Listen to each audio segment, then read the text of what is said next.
fokus. Satu dia fokus. Yang kedua banyak ingin tahunya. Eh, Kadangkala kan ada dalam penjelasan itu yang tidak langsung bisa diterima. Itu pasti yang anak motivasi tinggi belajarnya dia akan tanya, dan pertanyaannya pun jelas dan tepat gitu, nggak ngambang gitu kan. Kadang-kadang ada pertanyaan tapi nggak tahu dari awal malah dia minta kan. Tapi kalau anak yang bermotivasi tinggi ini di bagian-bagian tertentu mungkin dia ada masalah, dia bisa nanyakan gitu. Itu satu, jadi fokus dia, terus ingin tahunya lebih besar. Nah itu yang nampak kalau untuk ibu ya. Nah, terus dia akan merasa kecewa kalau nanti dalam evaluasinya, misalnya kalau dulu kan namanya penilaian harian, ulangan harian, itu di luar ekspektasinya rendah misalnya, dia pasti akan sangat sedih dan kecewa gitu. Tapi kalau yang motivasinya standar aja, biarin aja gitu. Oke, itu ada lagi? Ada lagi Bu. Strategi atau metode pembelajaran apa yang paling efektif menurut Ibu untuk meningkatkan motivasi belajar siswa? Metode yang paling efektif. Ya, untuk meningkatkan. Kalau bertolak belakang dengan sistem atau metode yang diviral-viralkan sekarang, kayak sekarang kan PJBL, PBL, itu sebetulnya bagus. Cuman kalau untuk efisiensi kurang efisien dulu. Kalau ya metode, jadi kalau ibu biasanya bagaimana caranya untuk mensiasati ya, menyampaikan dulu apa tujuan pembelajaran, kemudian memberikan garis-garis besarnya, lalu memberikan feedbacknya, misalnya dengan latihan kuis itu tuh bisa menggiatkan dia lagi, atau tantangan lah jadinya gitu. Jadi kalau dia ada tantangan setelah belajar ini, nah itu kan menggiatkan dia lagi, memotivasinya dia untuk belajar kembali. Salah satunya itu yang bisa ibu lakukan. Sebenarnya ada pertanyaan lagi satu tuh Bu. Bagaimana Ibu memberikan umpan balik yang dapat meningkatkan semangat belajar siswa? Berarti kayak seperti kuis tadi kan? Iya. Tidak hanya sebatas kalau biasanya kan ada materi, ada kalau ada KPD-nya, kegiatan KPD, ada latihan kan sampai situ. Tapi kalau ada kuis tuh ada apa ya, penghargaan, penilaian untuk dia, itu makin gairah dia rasanya. Jadi nanti pasti aku bakalan dapat nilai bagus nih, karena udah menyimak dari awal sampai akhir, memahami dari awal sampai akhir. Salah satunya itu. Kadang-kadang pernah juga ya, setelah ini kita kuis. Nah kalau kuis semuanya menyimak tuh, takut nggak dapat kuis kan. Kayak ada persiapan ya. gitu ya Bu. Tapi kadang-kadang memang itu siasat ibu.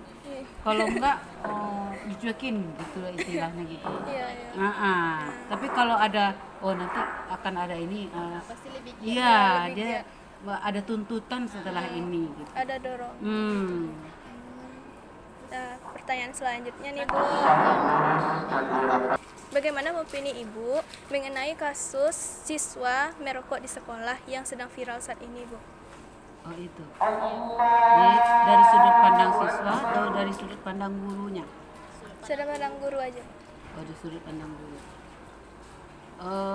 Untuk masalah rokok yang lagi viral, sebetulnya kembali lagi dengan aturan di sekolah yang berlaku. Kalau di SMA 7 saat penerimaan peserta didik itu sudah ada MOU dengan orang tua. Ini tata tertib yang berlaku di SMA 7. Salah satunya ada poin rokok itu. Jadi kalau memang ada tertangkap seperti itu, kembali kita ke aturan dasar kita. Kalau memang sudah ada di situ, berarti orang tua sudah menyetujui dari awal kan? Berhak sekolah untuk memberikan tindakan sesuai dengan aturan yang ada di awal dia masuk ke sekolah tersebut. Kalau menurut Ibu itu sekolah itu harus kembalikan kepada aturan yang berlaku di sekolah.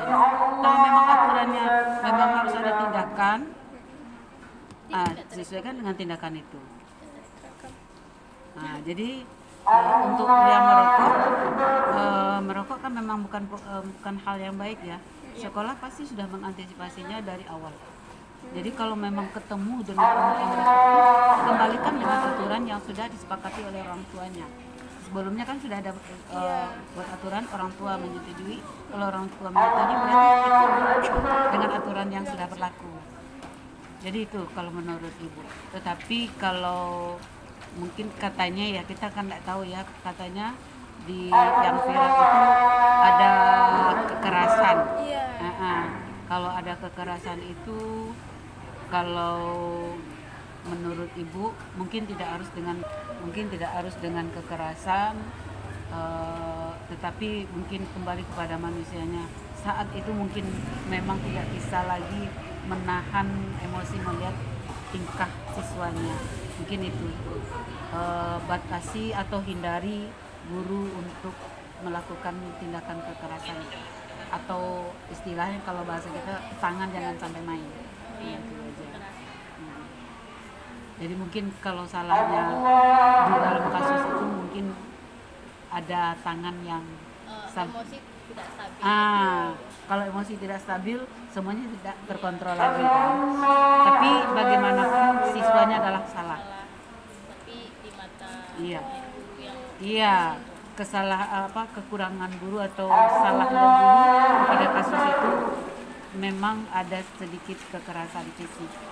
Nah, di situ. Tapi itu manusiawi karena sudah tidak terkontrol lagi emosinya. Siswa kadang-kadang memang memancing emosi kita untuk ya sebatas apa kita bisa, banyak yang seperti itu sekarang. Yang tidak etika dari Gen Z sekarang ini. Nah, etika Gen Z itu sampai di situ semua kayaknya. Memang udah karakternya begitu. Jadi tidak bisa menerima kalau disamakan lagi zaman ibu dengan zaman sekarang kan, zaman ibu sekolah. Kalau zaman ibu sekolah memang kalau sudah ada guru yang bertindak itu kita merasa takut. Kalau mereka sekarang tidak, mereka seolah ditantang, menantang lagi ya. Itulah ya, kedua-duanya ada kesalahan. Si siswa sudah pasti salah besar di lingkungan sekolah merokok, yang gurunya sebetulnya salahnya cuma sedikit, tidak stabil dengan emosinya.